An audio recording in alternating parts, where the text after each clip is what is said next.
Hola a todos, ¿cómo están? Espero que se encuentren de maravilla. El día de hoy, quiero traerles un nuevo video a este pequeño canal de YouTube.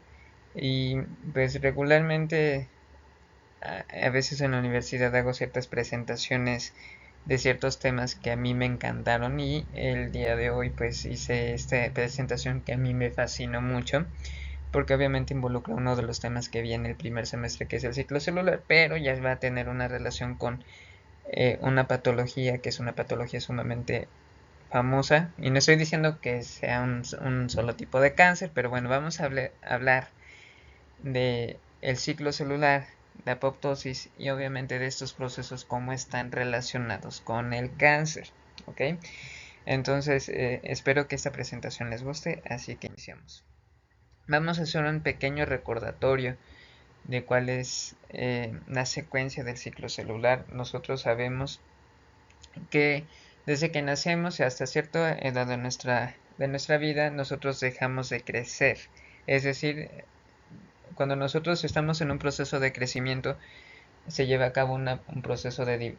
todas las células de nuestro cuerpo llevan a cabo una división celular con el fin de que obviamente aumente nuestra masa, aumente nuestra estatura, es decir, pues obviamente crecemos, aumenta nuestro número de células. Sin embargo, no, cuando alcanzamos nuestro punto máximo de crecimiento, este, es importante que nosotros tengamos en consideración que algunas células van a dejar de dividirse. No significa que van a suspender sus actividades metabólicas o que van a congelarse como si estuvieran paradas en el tiempo. Simplemente no van a dividirse, pero su actividad metabólica y biológica va a seguir activa.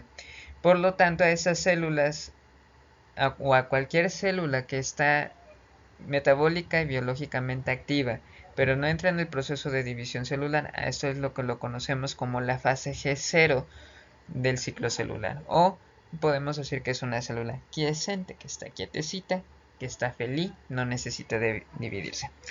Sin embargo, pues sabemos que hay ciertos tipos de células en nuestro organismo que constantemente se andan dividiendo con el fin de regenerar o reemplazar un tejido de alguna otra forma viejo por un tejido nuevo y más funcional. Se me ocurren las células de la piel, las células del epitelio intestinal, por mencionar algunos ejemplos. Entonces, esto nos va a llevar a que obviamente pues sale de esta fase de quiescencia celular, sale de la fase G0 y entra a la fase G1 o fase del primer intervalo. En esta fase recordemos, la célula duplica su tamaño, duplica los organelos, es una fase de crecimiento que va a llevar a la célula a un gran agotamiento de energía porque obviamente necesita duplicar su contenido. A excepción del ADN, que la replicación del ADN se lleva a cabo en la fase S y en la fase G2, que es la fase que sigue, se lleva a cabo las revisiones y preparativos finales para que finalmente se lleve a cabo la mitosis. Es importante que nosotros tengamos en consideración que tenemos muchas vías de señalización y moléculas involucradas en cómo se regula este proceso del ciclo celular. Pero una de las moléculas más famosas son las ciclinas, ¿ok? Por ejemplo, la transición de la fase G0 a la fase G1 está regulada por la ciclina D. Entonces se promueve la transcripción del gen que codifica para la ciclina D. Y una vez que ya pasa la fase G1, disminuye las concentraciones de ciclina D y ahora aumenta la ciclina E para que pueda llevarse a cabo. Y entonces es como un jugueteo. Subo la concentración de tal ciclina, bajo la concentración de la otra ciclina. ¿Ok? Ahorita vamos a ver qué mecanismo tiene la célula para poder regular las concentraciones de ciclina. Es importante que nosotros tengamos en consideración esto que está señalando la imagen, que es el punto de restricción. Hay un punto, o más bien, en la transición de la fase G0 a la fase G1, eh, obviamente pues se promueve la transcripción de genes que favorecen el ciclo celular. Bien, cuando la célula depende de la transcripción de estos genes, digamos que el proceso se puede detener, es decir, se puede evitar que se consolide el ciclo celular, es decir, que la célula se divida. Sin embargo, llega un punto donde la célula ya está totalmente comprometida con la división celular, es decir, ya se va a dividir sí o sí. y a partir de este punto, no importa qué mecanismo se lleve a cabo, la célula va a entrar al proceso de división, va a entrar o va a completar los pasos subsecuentes del ciclo celular. A este punto lo conocemos como el punto de restricción y es muy importante tenerlo en cuenta. Hablando de moléculas reguladoras del ciclo celular, vamos a mencionar las más importantes, no vamos a mencionar todas porque son un montón. Tenemos a las cinasas dependientes de ciclinas, que en realidad en este punto estaríamos hablando de dos moléculas que van a formar un complejo. Tenemos por un lado a las cinasas y tenemos por otro lado a las ciclinas, ¿ok? Tenemos 15 tipos de cinasas y 4 subtipos de ciclinas. Y una cinasa y una ciclina se van a unir, van a formar un complejo llamado ciclina-cinasa. Y lo que va a hacer este complejo es que va a fosforilar ciertas moléculas que están involucradas en la regulación del ciclo celular. Nosotros ya sabemos que la fosforilación de ciertas proteínas la fosforilación de ciertas moléculas no tiene que ser precisamente una proteína, pero la fosforilación es un proceso bioquímico que puede promover la actividad de ciertas moléculas o puede inhibirlas. Por lo tanto, pues es muy importante la actividad que tienen las cinasas y las ciclinas para poder regular. Ya lo vimos en la imagen pasada. Sí, tenemos que tener distintos tipos de ciclinas que van a llevar a cabo la fosforilación, que va a favorecer la actividad del ciclo celular dependiendo de la fase en la que nos encontramos. Luego tenemos a las proteínas del retinoblastoma, que se les llamó de esta forma porque se encontró que esas proteínas estaban alteradas en personas que obviamente presentaban el retinoblastoma. Sobre todo vieron que la aparición de este retinoblastoma era hereditario. ¿Ok?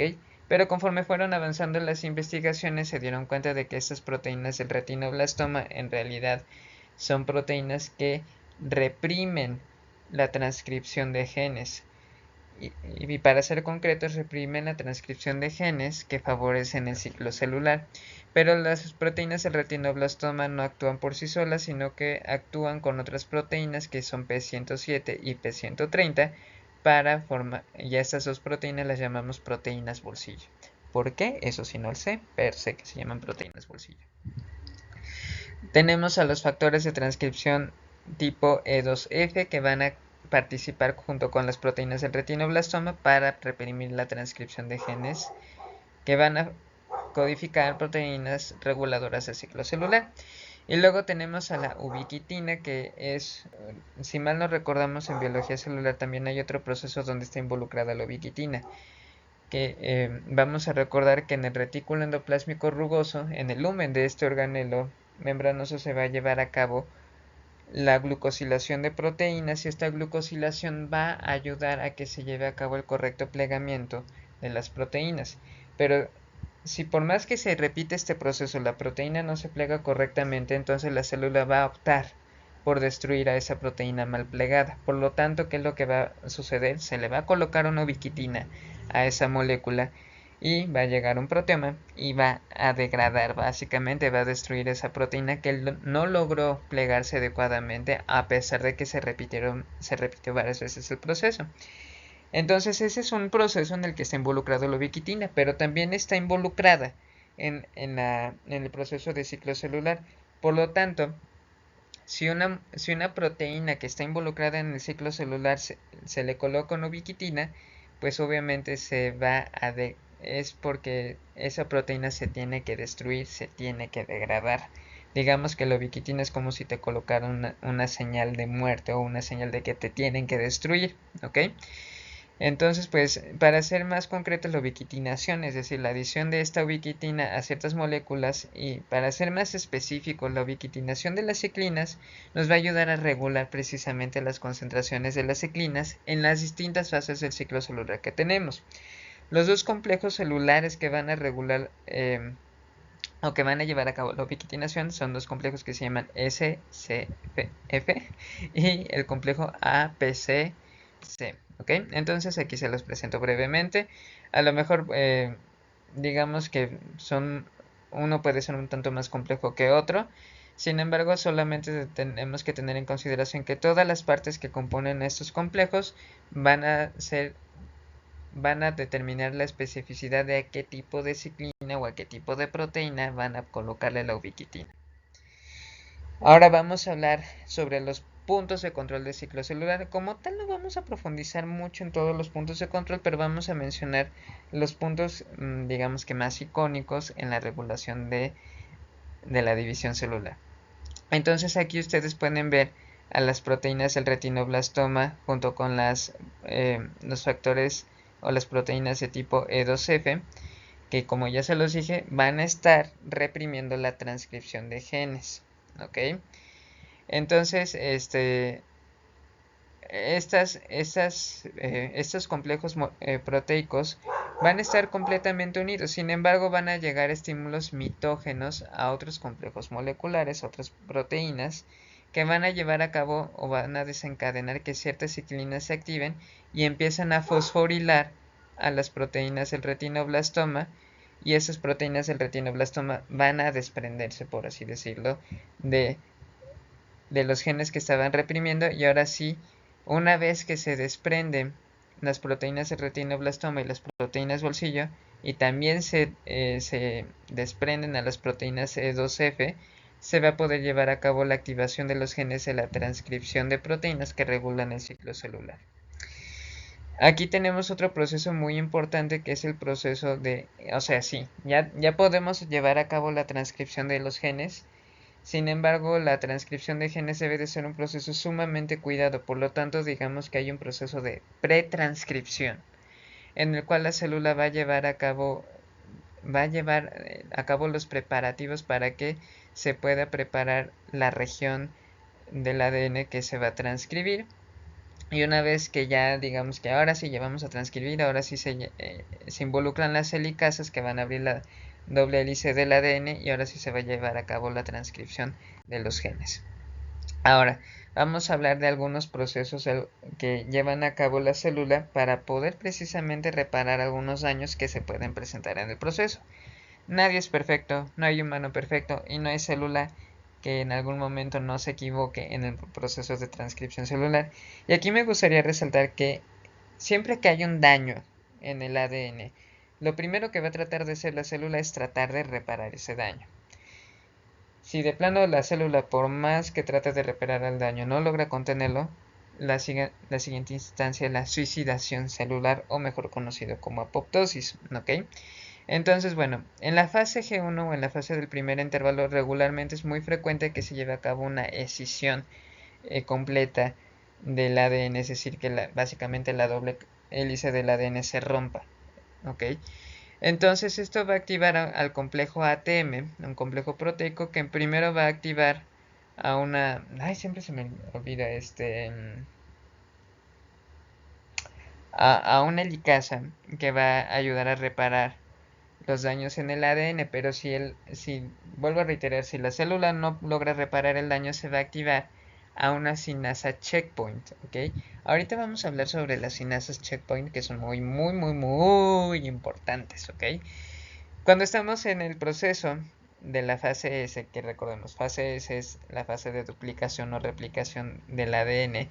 Obviamente, pues el error más frecuente en esta fase es que haya un error asociado a la replicación. Y aquí tenemos, pues, aquí no solamente va a estar involucrado el complejo ATM, sino que también vamos a tener el complejo ATR. Es decir, ya tenemos un mecanismo molecular más que nos va a ayudar a, poder contener el daño, ¿ok? Pero de igual forma contamos con la helicasa que nos ayuda. No es cierto, no es helicasa, es una histona desacetilasa, ¿ok? Ustedes perdónenme, ya decía yo que lo de helicasa no me sonaba, es una histona desacetilasa, ¿ok? Y finalmente, cuando estamos en la fase del segundo intervalo o ya en la fase incluso mitótica, pues al igual que en la fase G1, el daño del ADN más frecuente es la escisión de la doble cadena del ADN. Por lo tanto, se va a llevar a cabo, se puede activar, en caso de daño, se puede activar el complejo ATR, que va a activar a la sinasa checkpoint tipo 1, y ATM, que va a activar a la sinasa checkpoint tipo 2. Pero vuelvo a reiterar, lo primero que va a tratar de hacer la célula es reparar el daño, y si no logra repararlo, va a destruir a la célula, va a iniciar el proceso apoptótico, y eso es precisamente de lo que quería hablar con esta imagen. ¿Ok? A lo mejor no vamos a explicar todos los procesos detallados, pero bueno, el daño del ADN, el estrés replicativo o el estrés oncogénico son, digamos, tres mecanismos mediante los cuales se produce daño o desregulación en el proceso celular. Al final, todos estos tres tipos de mecanismos van a desencadenar de alguna u otra forma que el daño que no logró ser reparado por la célula se active a P53, el muy famoso P53, creo que la mayoría ya lo conocen, que es un complejo molecular que va a favorecer la transcripción, va a favorecer la transcripción de genes que son proapoptóticos. Recordemos que la apoptosis no es un proceso sumamente fácil, requiere de muchas proteínas, pero regularmente estas proteínas hay una represión de estos genes precisamente para que la célula no entre en apoptosis, ¿ok? Por lo tanto, esto es muy importante tenerlo en consideración, y aquí es donde están involucradas las sinasas tipo checkpoint, ya sea tipo 1 o tipo 2, porque cuando hay un daño en el ADN o hay estrés replicativo, las sinasas checkpoint son las que van a ir con el chisme a P53, así de, pues sabes que no se pudo contener el daño, hay que suicidarnos, hay que hacer la suicidación celular, que es la apoptosis, ¿ok? Pero bueno, avancemos.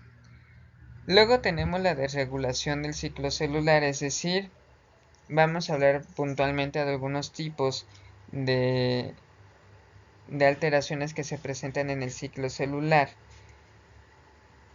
que obviamente pueden favorecer que la célula entre a un estado cancerígeno, ¿ok?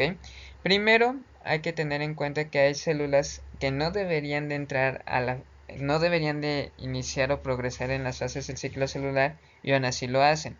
Esta entrada del ciclo celular no programada se puede deber a uno de los dos fenómenos que voy a mencionar.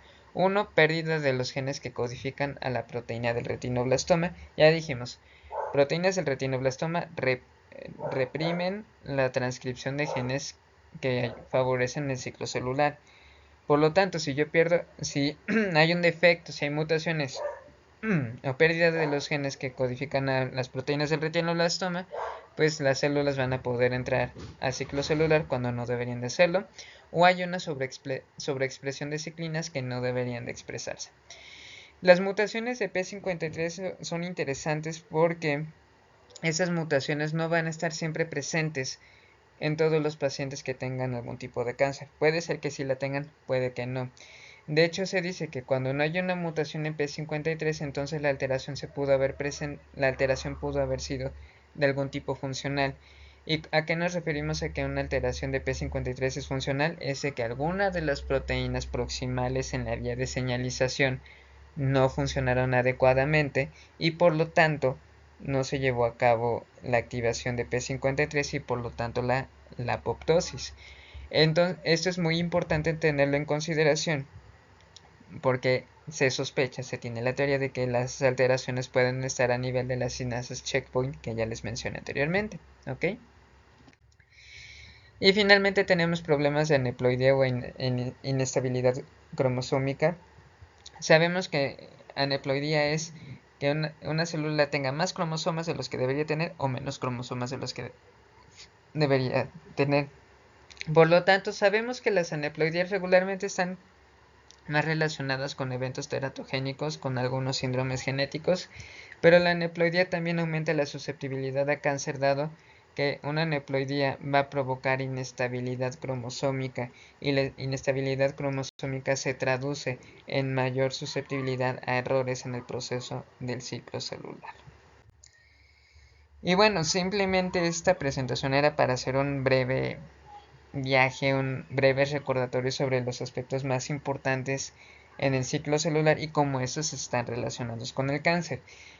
Habría que estudiar con mayor profundidad, para empezar, las vías de señalización que están involucradas también en el proceso de ciclo celular, y por lo tanto que también pueden alterarse en el cáncer, Pero bueno, espero que esta presentación les haya sido de mucha utilidad y pues los veo a la próxima que me guste una exposición y se los voy a compartir con ustedes. Hasta luego.